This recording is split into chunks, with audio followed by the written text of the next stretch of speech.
Welcome to the Business Innovators Podcast. So, my name is Ife Roach, and I'm the host of this podcast. And on this podcast, I really focus on finding entrepreneurs who are doing amazing things in the background because not every successful entrepreneur is all over social media, dominating on social media. Now, some of our guests are really influential on social media, and some of them have built billion-dollar businesses behind the scenes. And that is what we like to do on this podcast, is to really get the stories of each individual entrepreneur and learn about their journey. I'm very excited to have a super special guest who is a big social media influencer, who's doing amazing on social media, Nada Nasserine. Very nice to meet you. Thank you. Good to be here. Thank you so much. I'm loving the branding and the Thank colors. you. You are always brand. Thank you. So tell the audience a little bit about what you do and what you've created, and then we're going to dig into your story. Yeah, thank you. So I'm the CEO and founder of Rise Up For You. And essentially, we work with organizations and leaders around the world to enhance company culture, leadership, workplace, performance, basically through soft skills. So what that means for anybody that's listening is typically when we go through life and we get a degree or we get a technical degree, we focus on more of the hard skills. The soft skills are all the people skills that we think are common sense that aren't. So emotional and social intelligence, communication, how to manage conflict, self-confidence, how to take action. And that's what we focus on around the world. And that is just so important because you can have an entire organization and the downfall of that can be very successful technically, Yes. for example. Yes. But the downfall of that organization can be culturally. Yes. Because people don't know how to interact, they don't know how to behave, they don't know how to manage their conflict. So talk to me about when you go into organizations, what are some of the key things that you start to look at when you're looking at whether you're going to work with them or not? The first thing that we look at is the leadership. Because if the CEO or the owner of the company isn't in a mindset of growth, like if they don't believe in the development enough to do it for themselves, then we know that the program isn't going to be 100% optimized. Because the way that it works is a company can be a billion or $1 million company. They can bring in a ton of revenue. And so sometimes CEOs or entrepreneurs will say, I don't need this type of training because we're making great money. But what they don't understand is that even though they're making great money, they're probably wasting millions of dollars on team members that are either not performing well, that are turning over because they can't stand the culture. And so typically when we work with an organization, the most optimized experience, meaning the best ROI, is if both the team and the leadership are getting the development. There's been so many times where a company will spend a good portion of money with us. They only want to develop the team. They don't want to develop themselves. And then what happens is that the team outsmarts the leadership. They realize that, hey, I'm growing. I'm changing as a team member. I'm becoming more of a high performer. I recognize that as my boss or my leaders are not going to change, the culture is going to continue to be toxic. So I'm going to take this knowledge and I'm going to go somewhere else and get a better job and be in a better workplace. So the first thing we look at is the leadership team that's actually signing the check also have buy-in in the program. Yeah, and it has to be a top-down approach. It Yeah. cannot be someone saying, do as I say and not as I do. Correct. And I think that is really important. And I know you lean very heavily into the idea of emotional intelligence. Yes. And a lot of people, I trained many years ago when I was training on sales, and we were talking a lot where EQ versus IQ. Yeah. So let's talk a little bit about how you bring those concepts into organizations, the difference between EQ and IQ. Yeah, most people have no idea what emotional intelligence is. They think that it's, feeling your emotions. It's way more complex than that. So emotional intelligence, I would say that every single problem that exists in the workplace today as it relates to people falls under emotional intelligence. So how to communicate, how to manage conflict, how to build high-performing sales teams, how to close sales, how to influence diversity, equity, and inclusion. Anything of that sort is going to fall under EQ. So the differences between EQ and IQ is what we mentioned earlier, soft skills versus hard skills, right? IQ is that hard skill. It's the algorithms. It's the technical aspect that somebody can grow and build. Soft skills are much more complex to build. But when you can build them, the ROI is 75% higher than IQ. In fact, research shows that 75% of people derail their life They derail their life Wow. because they struggle with emotional intelligence, right? So it's really, I would say, the it factor for somebody's success. And I think that I would say the top 1% or even the top 10% of high performers, they are highly emotionally intelligent in at least the majority of areas. Absolutely. And now, when we talk about having the it factor, right? Yeah. You have the Thank it you. factor. So let's talk a little bit of your story Yeah. about how this business got started, because I know there was a lot of challenges Yes. that were the sort of the driving force behind you going, actually, I'm going to go out there. Because it's not easy to start a company. It's not easy to start a company as Yeah. a female entrepreneur. And Yeah. it's not easy to bootstrap it and build it from the ground up by yourself. Yeah. So talk to me a little bit about that. Yeah, it was completely by accident. Yeah. By I knew accident. nothing about entrepreneurship. I didn't even know what a podcast was. I have no idea about this world. And so in my former careers, I used to be a performer. So I used to tour internationally around the world as a singer and a dancer. And that's where I think my love for leadership and understanding people came into play. Because now I look back and I think as a performer, I was really an entrepreneur. Because when you think about it, as a performer, you go into a room with hundreds of other performers that all sing the same and all dance the same, right? Like at some point, your technique is capped, right? It's okay, these 100 people, we all have the same vocal range. We can all sing our guts out and sound amazing. But the cast is only 40 people. There's 500 of us, only 40 are gonna get chosen. So I look back and I'm like I had an entrepreneur mindset back then without realizing it. Because when I was younger and performing, I realized that, we all have the same technique, but what's going to give me the it factor so that they choose me to go on tour?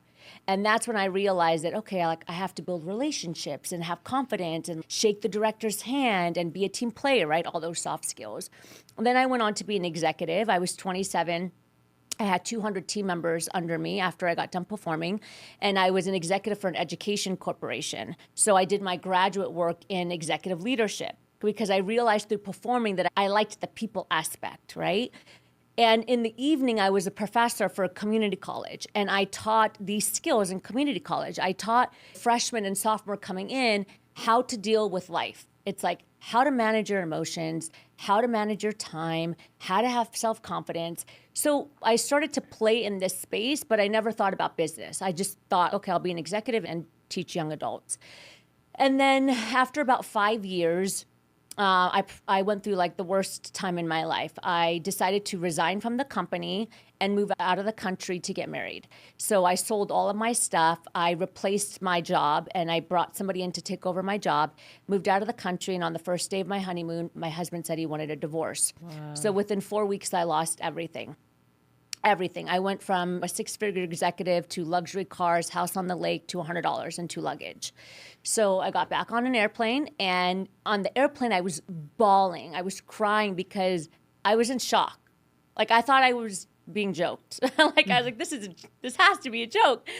And so I was crying and I fell asleep, and my father came to me in my dream. My father passed away when I was 27.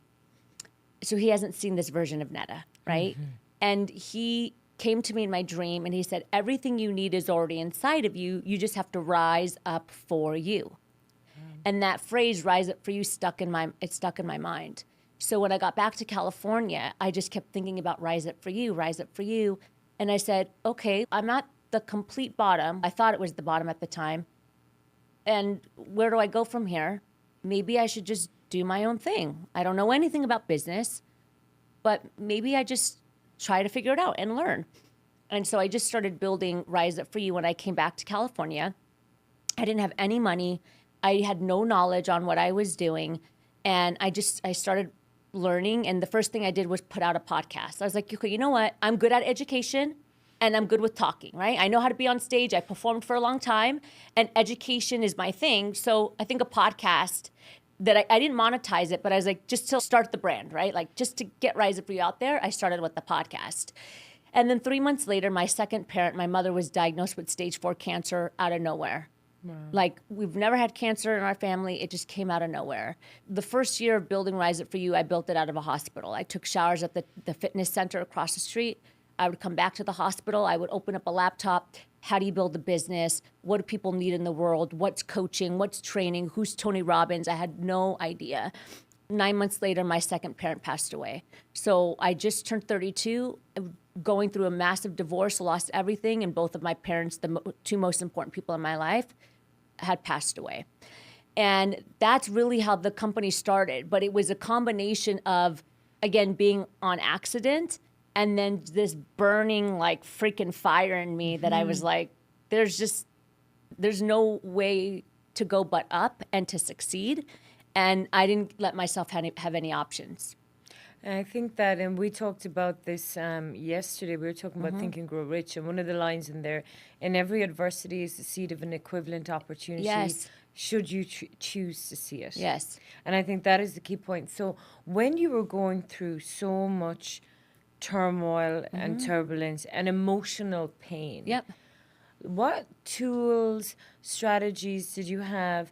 Because the reality is, when you're running a business and you're trying to get clients and you're trying, they're interested in the results, right? 100%. They're not there to not that they can't be empathetic, but they're really there for a result in their business. So what strategies did you use to be able to help you to keep that mindset to want to keep going in the face of such adversity?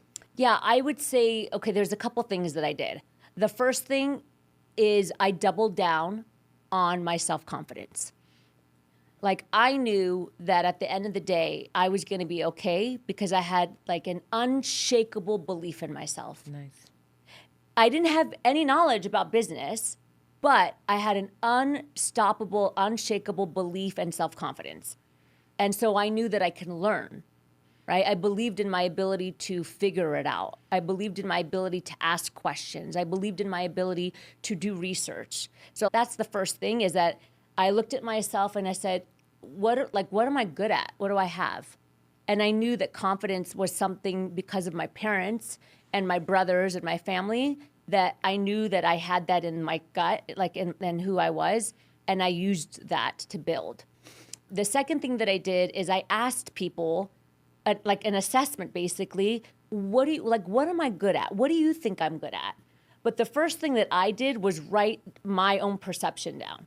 I wrote down, I think I'm good at pushing people's potential. Like I think I'm good at looking at somebody and being able to see like how to help them become their best. I think I'm really good at teaching, right? I was in that field for a long time. And I think I'm good like just being up in front and presenting and speaking. So those are the things that I wrote down. Then I asked 5 people without them knowing my list, what do you think I'm good at? Mm-hmm. And they all said the same thing. And I was like, okay, I'm on the right track here. I'm on the right track. And then the third thing I did is start researching with my tools, with my skills, speaking, education, confidence, understanding how to build relationships. What business is this? Because I didn't know in the beginning. What can I do with this? And that's where I found like, oh, we can actually teach and train companies on these very skills that I was teaching when I was teaching college students.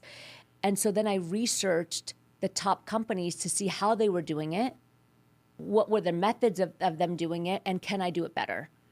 So I would watch these people, and I was very judgmental. And I think that sometimes we think of judgment in a bad way, but I think that when you're building something, it's also good to be judgmental in a building process. So I would go and search all of these companies in training and development and coaching, and I would watch videos and I would judge. I'd be like, can I do a video better than that? Mm-hmm. Do I have more knowledge on this topic than this individual that's talking? Do I have more experiences or expertise? And can I build curriculum that's better than the PDF that I just downloaded from so-and-so? So I started to pick apart these other competitors. And I was like, yeah, freaking way, I can do this. But it's so important that we do use comparison as a tool, right? Because if you're not, and I'm not saying that you use comparison to beat yourself up or to put a heavy judgment on it, but if you're not comparing yourself to at least a standard. You don't have any benchmark for Correct. success. 100%. Right? And the ego can come in and be like, woohoo, you're doing an amazing job. But are you really in comparison to who? Yes. Because there's always another level. And I think when you're going into organizations, a lot of people in organizations can get trapped in a ceiling. Yes. I'm thinking, okay, yeah, but I'm very successful here in this department. But when you can go in and go, yes, you are. But what if you actually pushed yourself a little bit more? Where else could you be? Yeah, and I actually think that comparison and self-confidence is a double threat. It is the best thing you can have, because if you have high self-confidence, when you compare yourself to whether it's a person or a business, you're not comparing yourself from a place of like shame and doubt. I compare myself all the time to other entrepreneurs and other companies, but I'm not looking at that comparison from a lens of, damn, like, I wish I could be like them, or I'm not as good. I'm looking at them like, dang, they're way further ahead. I can do that too. It's more of a fire in me. And I think and that's because of the self-confidence. So I think that if you have self-confidence, comparison can actually be an amazing driver for you to push your potential. Mm-hmm. I love that when you're saying push your potential. You've said that now a couple of times, and I think that's really important. Push your potential beyond what you perceive as your potential. Exactly. Because we don't always see in ourselves what other people see, and you often need that mirror. You have to. Of someone to hold that up and go, yeah, that's great, but what about this? Yeah. Or why haven't you tried that? Or why are you playing small in that? And we want to lean into female entrepreneurs, women entrepreneurs in business, and especially even on the speaker circuit. There is not that many of us. Maybe one in like a whole conference. You see these on social media, the big conferences that have 16, 20 influencers. Maybe one woman is on that picture. And it's normally the same group of women. There's 4 or 5 of them right now that just go out. I'd like to be one of those, though. Hey, we're getting there, right? And I've seen that you have the same group of women. Even there's that lady Jen that does it, and she does her Get Ready With Me every morning. Yeah. Exactly. And she, like, I listened to her story, and she was like, during COVID, and she still does it today, I went live every single morning. So she was honing in her skills, practicing, and Clubhouse came out at that time. Yes, and I remember. A lot of people started practicing. So talk to me about what you think are some of the key skills that have made you such a phenomenal speaker. I want to go back just for a second about the blind spots, basically, that you were talking about. 95% of people think they're self-aware. Mm-hmm. Only 10% actually are. So most individuals, they don't have a solid grasp on who they really are and how the world perceives them. And I think that's very important. And I say that in relation to some of the strengths that you just asked me about, because sometimes a person might have a lot of strengths, but they're not self-aware enough to understand that they have that strength. Mm-hmm. They don't see it in themselves. And so it's really important to surround yourself by people that I think are better than you. I never take advice from anybody I don't admire, ever. It doesn't matter what field it's in. Say that again. Business, Like, I never take advice from anybody I don't admire. If somebody's trying to give me love advice, I'm like, do I admire you in love and relationships? Yeah. If they're trying to give me money advice, it doesn't matter. If I don't admire them in that field or in that area, it just goes over my head. And so I think it's really important to have people around you that aren't afraid to give you feedback in a kind way and say, there's something more in there. Or, hey, you're really great at this, because that's going to help you evolve and grow. Mm-hmm. Now, for public speaking, I knew I was good at public speaking because of performing. I should rephrase that. I was scared to public speak when I first started because I just didn't know what to say, I guess, right? I wasn't clear on when people call on me, what am I going to say? I remember the first time I did public speaking when I was doing this, starting the business, it was 2 minutes. I went to this massive conference that was actually closed. It was a closed, like, high-level conference. And the founder of that conference, it was called Archangel, and the founder of the conference invited me for free, which was really nice because he knew, like, my mom was dying, but I was, like, trying to build. So he invited me, which was, like, a very kind gesture.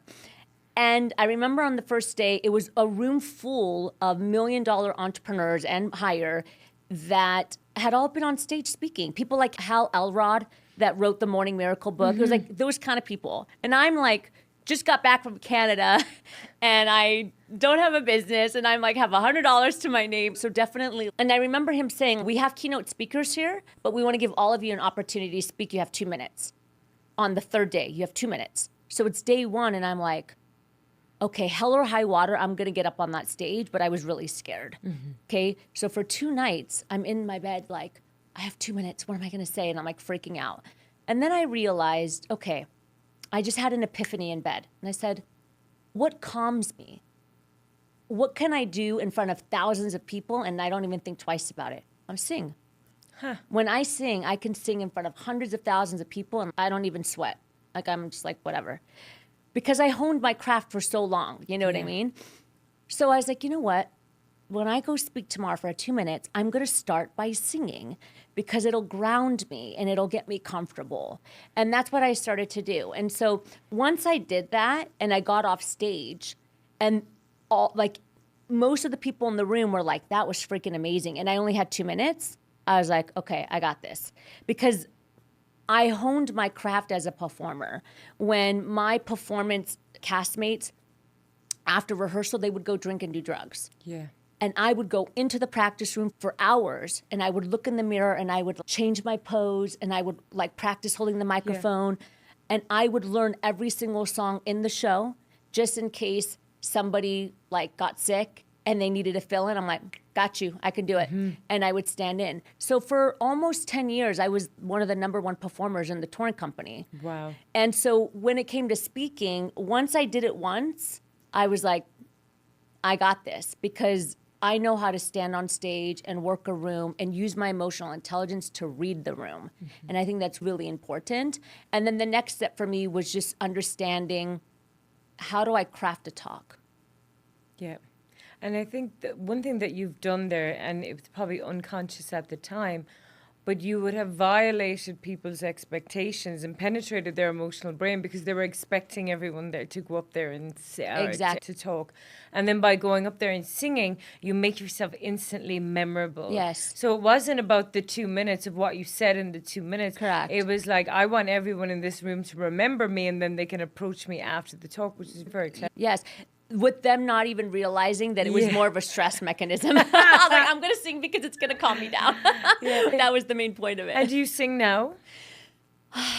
Not really. And I think that part of the reason why is when my mom actually passed away, I did one performance after that and it didn't feel the same for me. And then I was building the business and that became like my thing. I would say that I still perform today because I'm on stage all the time in front of thousands of people, but the art and the technique of singing beyond walking around the house and singing and belting it out, no. But I should get back into it. But the voice is just the singing, because my partner's a music artist. Yeah. And I say to him all the time, I'm like, music is just the vehicle that you use to express your voice. That's right. It doesn't matter whether it's music or poetry or speaking, it's just the vehicle. And I find a lot of the really great singers, especially ones who write their own lyrics, are really great speakers. Yes. Because the message is very much concretized in them and they're just looking for a vehicle. Yes. A vehicle to get it out. So when you do these keynotes, what are some of the key themes that you like to discuss with people? Yeah, it really depends on the audience, but I would say the most popular talk that I do is on self-confidence. Yeah, it's called the 5 C's to clarity and confidence in your career and life. It is the #1 talk I get requested to do, whether there's men or women in the audience, because it's such a big problem. And again, most people don't have self-awareness, and so they don't realize that the problem is self-confidence. They think it's something else, right? But I can tell just by a person's behaviors, I can tell by the way they talk to me, I can tell by the way they walk if they struggle with self-confidence, because you wear your belief system. For sure. Right? And people don't realize that, but you wear your belief system. So if I walk into a room and somebody can't look me in the eye, or they go to their seat and they're slouched over, or they have a bad attitude, or if they're gossiping around about people, I'm like, there's a confidence issue there, right? There's a self-confidence issue. Yeah, because I think you'll always find that people, you never get taken down by someone who's more successful than you. No. It's always when people are, and it's a gripe that I have, I really dislike the idea of colluding and gossiping about people and Yeah. talking about people. I think it's so toxic. It is. And it also frustrates me because you don't know where you stand with someone. In Ireland, we have a saying, there's no back doors to that person. And when I'm dealing with people, whether it's professionally or personally, I don't care if I don't like where I stand. That's okay. But at least let me know where I stand. Exactly. At least let me know what I can expect from you. And we're going to lean into expectations Yes. now in a minute, because expectations can be the root of all suffering. Yes. But I think the expectations get mismanaged when the communication between people is not honest and open. I 100% agree with that. And I'm the same way. I don't have room or space in my life for gossip, toxicity. I'm all about progress. Yes. Progress. You know, I know we went out last night, us and some other girls, and it was such a progressive conversation. I could speak for myself that I went home and I was like, yeah. That was great. Yeah, like I woke up, okay, for everyone that's listening, we talked about Think and Grow Rich last night. Creating a mastermind. Yes, Yeah. and I haven't read the book yet, but it's on my shelf. I walked in the house, I went to the shelf, I grabbed Think and Grow Rich, I ran upstairs, got in my bed, and I put it right next to my bed. And this morning, the second I woke up, I took that bed. My dog is looking at me. He's, what are you doing? And I just started reading it. And that's from our conversation, right? It was a progressive conversation. And, you know, again, anybody that falls in that trap of gossiping or toxicity, I have empathy for, because that means that there's something inside that is unhappy. There's a lack of belief, there's a lack of trust, there's a lack of love inside for that individual, that they have to default to focusing on other people versus focusing on themselves. Yeah. Because you never look good trying to make someone else look bad. No. Ever. And just like you said, you don't know where you stand.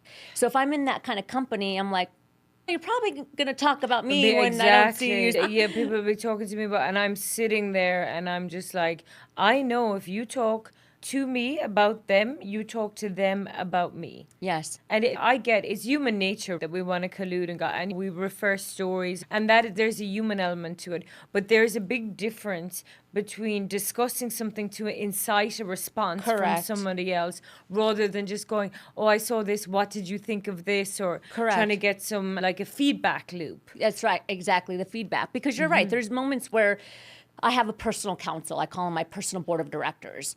And I'll call them, and obviously I'm going to talk about somebody, but it's in a progressive way. Yeah. As in, this is the challenge that I'm having with this person. Here's the action step that I want to take. Am I crazy? Should I do this? Should I not do this? Am I being too emotional? It's more about how I should show up, right? And so I want feedback on, am I over-exaggerating the situation? Or am I right in that these action steps that I want to take are the right action steps? And we leaned into this a little bit last night, but I think it's also good. The idea is when you are a powerful female driving out business, the difference between how people can perceive you as the assertive versus the aggressive, right? Yeah. Because sometimes I get that feedback, oh, Aoife can be quite aggressive in her delivery, but I'm like, it's not that I'm actually being aggressive, and I'm not striving to be aggressive. That's not the dynamic I want to create here, but I am going to be direct in my approach. Yes. And it is going to be a no frills approach to how we want to get this done. But then that can often be perceived as aggression, where I see it as more being a confident assertiveness. Correct. So you bring up a really good point, and this happens a lot in society. People like to take words and they like to misuse them. Aggressive is one of them, because this has happened for me. And this has happened where I'm very assertive. I will send an email, or I'll have a conversation, let's say with a team member, and they're like, you're aggressive. I'm like, okay, let's test this. I want you to go online right now, and I want you to look up the definition of aggressive and read it to me. And I did do this. And they were like, demanding, harmful, controlling, trying to manipulate a situation. I'm like, okay, does that sound like anything that happened in the email? They were like, no, not really. I'm like, okay, now I want you to go and I want you to read assertive. What does assertive say? Direct, clear, straightforward. I'm like, which one which one do you think I did the best? Which one did I portray? They were like, assertive. I'm like, good. Like, the reason why I went through that exercise is because I want you to understand that language holds weight. Yeah. And if you're going to say something like, this person is aggressive, you need to know what it truly means before you say it. Because I know a lot of women that have struggled with being told that they're aggressive, and then they play small because they don't want to come across mean or degrading or aggressive. But in all actuality, they were never aggressive. They were just assertive. But somebody didn't truly understand that definition, and they labeled them incorrectly. And so I think it's really important for all of us, and including myself, really being clear on the languaging that we're using. And if somebody is using language to you that you know is not accurate, I encourage you to educate them in a kind way. Yeah.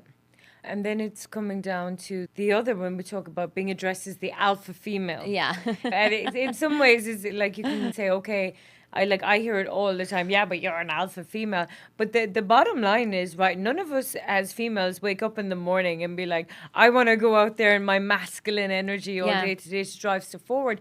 But when you're running a business, when you're an entrepreneur, when you're building a company as a female, and especially if you're doing it by yourself, you have to bring that energy into the business. But the balance comes when you can balance the masculine energy that's to drive things forward versus the feminine energy, which is the creative force of the business. Correct. So talk to me about your experience of, do people say to you that they think you're an alpha female? Not really. But I think I do, like I said, I think I do a pretty good job of trying to explain to people that we're both. Yes. Like, men have feminine energy and they have masculine energy, and women have feminine energy and they have masculine energy. And emotional intelligence, right, because I'm all about EQ, is understanding when to use which energy. So for example, right, I have my partner, right, my romantic partner, and when I'm with him, I'm not in my masculine energy. I'm in my feminine energy, loving, and I use energy to correspond to qualities, right? Nurturing, kind, loving, right? Embracing. I'll take a step back so that he can lead the way, right? But now if I'm in business and I'm trying to land a contract, oh, you better believe that my masculine energy is going to be on because I'm in a competitive state. And so this task, it requires me to have a certain energy that, like, I want to dominate this contract. Like, I want to land this sales. And so I think it's important for people to realize that you have both. And now we need to use our emotional intelligence to understand, like, which energy do I need right now? Who's in the room? And how do I play my energy according to the people that are in the room? And that's really important. I have learned that if I'm in a room, whether they're men or women, with a round table of people that are all exercising masculine energy, I'm not going to go masculine. Yeah. I'm going to be feminine. I'm going to use my qualities that are a little bit more subdued, that are a little bit more calm, that are more graceful, that are more passive, because the energy right now is overwhelmingly masculine. And the best way to get through and make an impact is to do the opposite. Yeah. So I think that we have to be able to understand and use both. And not label it. And not label it. But I do think that something that I've seen in women from my experience, because we have a training program called Women in Leadership, so we work a lot with female leaders. We have a lot of clients that are female entrepreneurs. One thing that I see is, not all, but a number of women feel like they have to be really, like, in your face, almost aggressive to be heard. Yeah. And that's where I think that I call that overcompensation. Overcompensation because they're lacking in self-confidence. And I can guarantee, and I know because I talk to these clients, that in their mind, they have these belief systems around, they're not going to listen to me because I'm a woman, or I need to do this because I'm a woman. And so they overcompensate by being, like, way too much in a room, and that's not attractive. No. The same way it's not attractive for a man to come into a room and screaming and hollering and, like, being in your face. You see, both are unattractive. And both are turnoffs. And so I think it's important for us to really understand that concept. So tell me, what's next? My gosh. Because you're dominating in the speaking world. Thank you. Right? You're doing amazing. The branding has, and you're just like, it's a hyper growth phase Yeah. now for you. And you're really making an impact, especially in the areas of female leadership. Thank you. And educating people on the importance of the EQ, which I just think is incredibly important. Thank you. Especially as we move forward with even more AI innovations and technology innovations, because that social skills, It's so needed. it's really becoming like an issue, even where people don't even want to pick up the phone anymore. It's like they'll call and then like the whole social interaction, so people don't even know how to react to each other. And I think that comes out of post-pandemic. Yeah. But back to my question, with so many opportunities in the market right now, Yeah. and so many things that you could do, what is it that you would love to do next? Yeah, so the main thing right now is we're in a phase of continuing to scale. Yeah. And so in the scaling process, it's my personal professional opinion to not change a lot right now, Nope. right? So the method that we have and the work that we're doing, it's working. It's great.